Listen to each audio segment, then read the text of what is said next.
Welcome back to beta squirrel. ഇനി നമുക്കൊരു ഡാറ്റാബേസിൽ ടേബിൾ ക്രിയേറ്റ് ചെയ്യുന്നതും ഡ്രോപ്പ് ചെയ്യുന്നതും എങ്ങനെയാണെന്ന് നോക്കാം. ഞാൻ വീണ്ടും ഡെമോ ഡാറ്റാബേസ് ക്രിയേറ്റ് ചെയ്യാണ്. ആ ഒരു ക്വറി സെലക്ട് ചെയ്ത് എക്സിക്യൂട്ട് ചെയ്യും. നമുക്ക് ഡാറ്റാബേസ് ക്വറി യൂസ് ചെയ്യുന്ന സമയത്ത് നമുക്ക് കീവേഡ്സ്, MySQL കീവേഡ്സ്, അതായത് create, show, use, select, drop, ഇങ്ങനെയുള്ള ഈ കീവേഡ്സ് ഒക്കെ നമുക്ക് സ്മോൾ ലെറ്ററിലോ ക്യാപിറ്റൽ ലെറ്ററിലോ ഉപയോഗിക്കാം. കേസ് സെൻസിറ്റീവ് അല്ല. ഞാനിവിടെ ഡാറ്റാബേസ് ക്രിയേറ്റ് ചെയ്തു. ഇനി അത് യൂസ് ചെയ്യാണ്.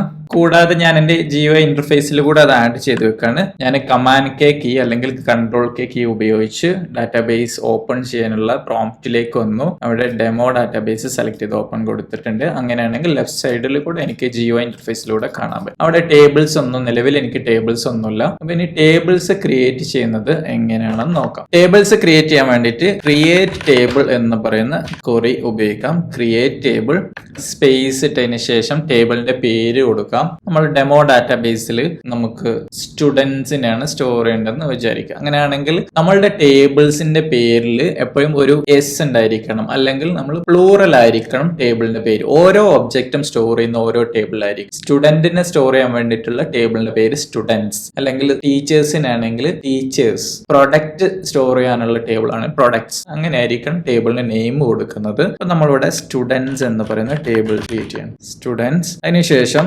ബ്രാക്കറ്റ് ഇട്ടിട്ട് ഈ ബ്രാക്കറ്റിന്റെ ഉള്ളിലാണ് നമുക്ക് ഏതൊക്കെ ഫീൽഡ് വേണമെന്ന് കൊടുക്കേണ്ടത്. അതായത് ഏതൊക്കെ ഡാറ്റയാണ് നമുക്ക് ഈ ഒരു ടേബിളിൽ സ്റ്റോർ ചെയ്ത് വെക്കേണ്ടത്. എല്ലാ ടേബിളിനും നമുക്ക് ഒരു റോ, നമ്മൾ എക്സൽ ഷീറ്റ് കാണിച്ച് പറഞ്ഞിരുന്നു, ഒരു റോക്ക് ഓരോ നമ്പർ ഉണ്ടാവും. 1, 2, 3 ഇതേപോലെ നമ്പർ ഉണ്ടാവും. ഇങ്ങനെ ഓരോ റോയും യുണീക്ക് ആയിട്ട് ഐഡന്റിഫൈ ചെയ്യാൻ വേണ്ടിയിട്ട് നമുക്കൊരു നമ്പർ വേണം. ആ നമ്പർ ഓട്ടോമാറ്റിക്കലി ജനറേറ്റഡ് ആയിരിക്കണം. ഡാറ്റ വരുന്നതിനനുസരിച്ച് അത് ഇൻക്രിമെന്റ് ചെയ്തു വരണം. അങ്ങനെയുള്ള ഡാറ്റ ഇൻസേർട്ട് ചെയ്യാൻ വേണ്ടിയിട്ടാണ് നമ്മൾ ഓട്ടോ ഇൻക്രിമെന്റ് പ്രൈമറി കീ ഉപയോഗിക്കുന്നത്. അങ്ങനെ ഒരു യുണീക്ക് ആയിട്ടുള്ള ഡാറ്റ ഉണ്ടെങ്കിൽ മാത്രമേ യുണീക്ക് ആയിട്ടുള്ള ഡാറ്റ നമുക്ക് ഐഡന്റിഫൈ ചെയ്യാനും അത് പ്രോപ്പർ ആയിട്ട് ഡിലീറ്റ് ചെയ്യാനും എഡിറ്റ് ചെയ്യാനും ഒക്കെ പറ്റുകയുള്ളൂ. അപ്പൊ അതുകൊണ്ട് ആദ്യം നമ്മൾ ആ ഒരു ഫീൽഡ് ക്രിയേറ്റ് ചെയ്യണം. ഏതൊരു ടേബിൾ ക്രിയേറ്റ് ചെയ്യുന്ന സമയത്തും ബെസ്റ്റ് അപ്രോച്ച് എന്ന് പറയുന്നത് ആ ഒരു ടേബിളിന്റെ പ്രൈമറി കീക്ക് ID എന്നാണ് നെയിം കൊടുക്കുന്നത്. ID അതൊരു ഇന്റിജർ ആണ്. അപ്പൊ അതിന്റെ ടൈപ്പ് ആദ്യം നമ്മൾ കോളത്തിന്റെ പേര് കൊടുത്തു, ID സ്പേസ് ഇട്ടിട്ട് അതിന്റെ ടൈപ്പ് കൊടുത്തു.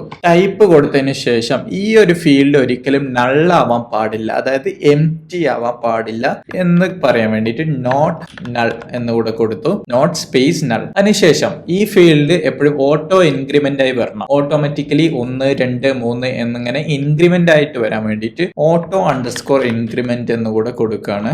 ഓട്ടോ ഇൻക്രിമെന്റ് എന്ന് പറഞ്ഞു കൊടുത്തു. അങ്ങനെ ഈ ഒരു ഫീൽഡിന്റെ ഡെഫിനിഷൻ കംപ്ലീറ്റ് ആയി. ഇനി കോമ ഇട്ടിട്ട് അടുത്ത ഫീൽഡ് ആഡ് ചെയ്യാം. അടുത്ത ഫീൽഡ് നമുക്ക് വേണ്ടത് ഫസ്റ്റ് നെയിം ആണ്. ഫസ്റ്റ് നെയിം, ഫീൽഡിന്റെ നെയിം കൊടുത്തു. അതിനുശേഷം ഇത് ഏത് ടൈപ്പാണ്, സ്ട്രിംഗ് ഡാറ്റയാണ് സ്റ്റോർ ചെയ്യുന്നത്. അപ്പൊ നമുക്ക് വാർക്കാർ എന്ന് പറയുന്ന ഒരു ഡാറ്റ ടൈപ്പ് ഉണ്ട്. വാർക്കാർ ഇട്ടിട്ട് അതിന് ബ്രാക്കറ്റിൽ അതിന് ലെങ്ത് കൊടുക്കണം. അതായത് എത്രത്തോളം ലെങ്ത് ആണ് നമുക്ക് സ്റ്റോർ ചെയ്യേണ്ടത്. മാക്സിമം ലെങ്ത് ആയി 255 തന്നെ സപ്പോർട്ട് ചെയ്യാൻ വേണ്ടിട്ട് നമുക്ക് കൊടുക്കാം. വാർക്കാർ 255. ഫസ്റ്റ് നെയിം ഒരിക്കലും എംപ്റ്റി ചെയ്യാൻ പാടില്ല. എന്തെങ്കിലും ഒരു നെയിം എൻ്റർ ചെയ്തിരിക്കണം, അല്ലെങ്കിൽ ഈ ഒരു ക്വറി നിങ്ങൾ ഡാറ്റ ഇൻസേർട്ട് ചെയ്യുന്ന സമയത്ത് എറർ അടിക്കും. അതുകൊണ്ട് അങ്ങനെ എംപ്റ്റി ആവാതിരിക്കാൻ വേണ്ടിയിട്ട് നമ്മൾ നോട്ട് നൾ എന്ന് കൂടെ കൊടുക്കാണ്. ഫസ്റ്റ് നെയിം ഒരിക്കലും എംപ്റ്റി ചെയ്യാൻ പാടില്ല. ഇനി ലാസ്റ്റ് നെയിം കൊടുക്കാം. ലാസ്റ്റ് നെയിമും ഇതേപോലെ വാർക്കാർ ആണ് കൊടുക്കുന്നത്. വാർക്കാർ 255. ലാസ്റ്റ് നെയിം വാർക്കാർ 255 കൊടുത്തു. ലാസ്റ്റ് നെയിം നമുക്ക് എംപ്റ്റി ആവാം. ചില സ്റ്റുഡൻസിന് ലാസ്റ്റ് നെയിം ഉണ്ടായിക്കൊള്ളണം എന്നില്ല. അതുകൊണ്ട് തന്നെ നോട്ട് നൾ ഓപ്ഷൻ അവിടെ കൊടുത്തിട്ടില്ല. ഇനി നമുക്ക് ഡേറ്റ് ഓഫ് ബർത്ത് സ്റ്റോർ ചെയ്യണം. അപ്പൊ അതിന് വേണ്ടിയിട്ട് date score of underscore birth, ഇങ്ങനെ അണ്ടർസ്കോർ ഉപയോഗിച്ച് പാസ്കൽ കേസിലോ നിങ്ങൾക്ക് നിങ്ങളുടെ ഡാറ്റാബേസിന്റെ ഫീൽഡ് നെയിം ചെയ്യാം. അപ്പൊ ഞാനിവിടെ അണ്ടർസ്കോർ ആണ് യൂസ് ചെയ്തത്. ഡേറ്റ് ഓഫ് ബർത്ത് ആണ് ആ ഒരു ഫീൽഡിന്റെ പേര്. ടൈപ്പ് എനിക്ക് വേണ്ടത് ഡേറ്റ് ആണ്, നോട്ട് നൾ. നള്ളാവാൻ പാടില്ല.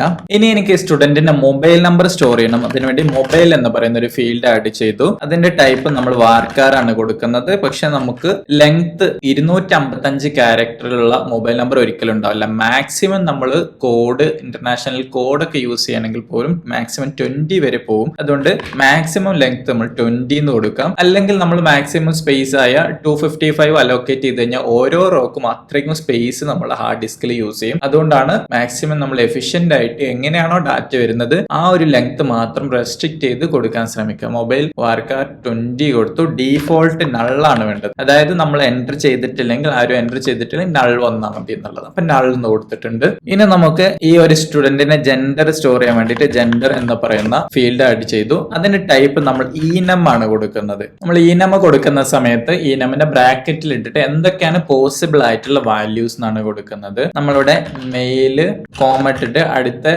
കോഡ്സിന്റെ ഉള്ളിൽ ഫീമെയിൽ വീണ്ടും കോമ ഇട്ടിട്ട് അതർ. ഇങ്ങനെ ഒരു 3 പോസിബിൾ ആയിട്ടുള്ള വാല്യൂസ് ആണ് നമ്മളിവിടെ ഈനം എന്ന് പറയുന്ന ടൈപ്പിൽ നമ്മൾ കൊടുക്കുന്നത്. ഈനം എന്ന് പറഞ്ഞാൽ റെസ്ട്രിക്റ്റഡ് ആണ്. ഈ ഒരു പറഞ്ഞ വാല്യൂസ് അല്ലാതെ വേറൊരു വാല്യൂം ഈ ടേബിളിൽ സ്റ്റോർ ചെയ്യാൻ പറ്റില്ല. നമുക്ക് ലിമിറ്റഡ് ആയിട്ടുള്ള വാല്യൂസ് മാത്രമുള്ളപ്പോഴാണ് ഇങ്ങനെ ഈനം ഉപയോഗിക്കുന്നത്. ഇവിടെ നമ്മൾ മെയിൽ എന്ന് കൊടുത്ത സ്മോൾ ലെറ്ററിലാണ്. അത് നിങ്ങൾ ക്യാപിറ്റൽ ആയിട്ട് MS ക്യാപിറ്റൽ ആയിട്ട് സ്റ്റോർ ചെയ്യാൻ നോക്കി കഴിഞ്ഞാൽ ഇവിടെ കുറെ എറർ വരും. അത് വർക്ക് ചെയ്യില്ല. അപ്പോൾ ഇങ്ങനെയാണ് നമ്മൾ കൊടുക്കുന്നത്. ഇനി ഏതെങ്കിലും ഒരു ഫീൽഡ് നിങ്ങൾക്ക് ഡീഫോൾട്ട് വാല്യൂ സെറ്റ് ചെയ്യണം. അതായത് യൂസർ ഒന്നും പാസ് ചെയ്തിട്ടില്ല, ഇഗ്നോർ ചെയ്ത് കഴിഞ്ഞാൽ എന്ത് വാല്യൂ ആണ് സ്റ്റോർ ആവേണ്ടത് എന്നുള്ളത് ഡിഫൈൻ ചെയ്യുന്നതാണ് ഡീഫോൾട്ട് വാല്യൂ സെറ്റ് ചെയ്യുന്നത്. അതിന് വേണ്ടിയിട്ട് നമുക്ക് ഡീഫോൾട്ട് എന്ന കീവേഡ് ഉപയോഗിക്കാം. ഡീഫോൾട്ട് എന്നിട്ട് ഇവിടെ നിങ്ങൾ ജെൻഡർ പാസ് ചെയ്തിട്ടില്ലെങ്കിൽ ഡീഫോൾട്ട് ആയിട്ട് മെയിൽ എന്ന് സ്റ്റോർ ആവണമെന്ന് വിചാരിക്കും. അങ്ങനെയാണെങ്കിൽ നിങ്ങൾക്ക് ഡീഫോൾട്ട് മെയിൽ എന്ന് കൊടുക്കാം. ഏത് ഫീൽഡിനും ഇങ്ങനെ ഡീഫോൾട്ട് സെറ്റ് ചെയ്യാൻ പറ്റും. തൽക്കാലം നമുക്ക് ഇത്രയും ഫീൽഡുകൾ ആഡ് ചെയ്താൽ മതി. ഇനി നമുക്ക് ഈ ഓട്ടോ ഇൻക്രിമെന്റ് കീ ഒരു പ്രൈമറി കീ സെറ്റ് ചെയ്യണം. അതായത്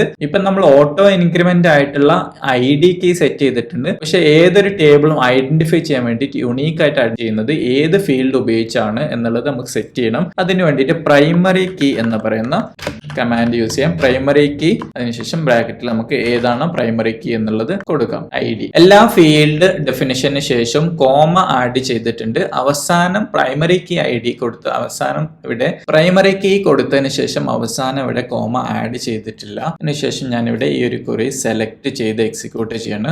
റൺ ക്വറി കൊടുത്തു. അത് എക്സിക്യൂട്ട് ആയിട്ടുണ്ട്. എറർ ഒന്നുമില്ല. ആ ക്വറി എക്സിക്യൂട്ട് ആയതായി താഴെ കാണിക്കുന്നുണ്ട്, എന്റെ കോഡിൽ കാണിക്കുന്നുണ്ട്. ഇനി നമുക്ക് ഈ ഒരു ഇവിടെ ടേബിൾസ് ഒന്നും കാണുന്നില്ലല്ലോ. അവിടെ നമുക്കൊന്ന് റീഫ്രഷ് ചെയ്ത് നോക്കാം. കമാൻഡ് R കൊടുത്തു.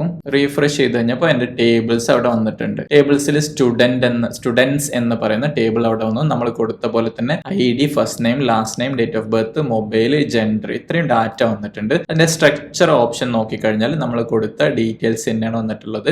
ID ഇന്റ് ആണ്, first name varchar 255, last name varchar 255, date of birth date ആണ്, മൊബൈൽ വാർക്കാർ 20 ആണ്, ജെൻഡർ ഈനമാണ്. ഇനി നമുക്ക് വേറൊരു ടേബിൾ കൂടെ ക്രിയേറ്റ് ചെയ്യാം. ക്രിയേറ്റ് ടേബിൾ സ്റ്റുഡൻസിന് പകരം നമുക്ക് ഒരു ഡെമോ എന്ന് പറയുന്ന ടേബിൾ ക്രിയേറ്റ് ചെയ്യാം. സെയിം ഫീൽഡ് ഒക്കെ തന്നെയാണ് യൂസ് ചെയ്യുന്നത്. ഞാൻ ഒരു ടേബിൾ കൂടെ ക്രിയേറ്റ് ചെയ്യും. അപ്പൊ എനിക്ക് ഡെമോ എന്ന് പറയുന്ന ടേബിൾ കൂടെ വന്നിട്ടുണ്ട്. ഇനി നമ്മൾ ക്രിയേറ്റ് ചെയ്ത ഒരു ടേബിൾ എങ്ങനെയാണ് ഡിലീറ്റ് ചെയ്യാൻ നോക്കാം. ഒരു ടേബിൾ ഡിലീറ്റ് ചെയ്യാൻ വേണ്ടിയിട്ട് ഡ്രോപ്പ് ടേബിൾ എന്ന് പറയുന്ന കമാൻഡ് കൊടുക്കാം. ഡ്രോപ്പ് ടേബിൾ, അതിനുശേഷം ടേബിളിന്റെ നെയിം കൊടുക്കാം. ഡ്രോപ്പ് ടേബിൾ ഡെമോ സെലക്ട് ചെയ്തു, എക്സിക്യൂട്ട് ചെയ്തു. അതിനുശേഷം നമ്മൾ റീഫ്രഷ് ചെയ്യണം. റീഫ്രഷ് ചെയ്ത സമയത്ത് ആ ഡെമോ ടേബിൾ ഡിലീറ്റ് ആയിട്ടുണ്ട്.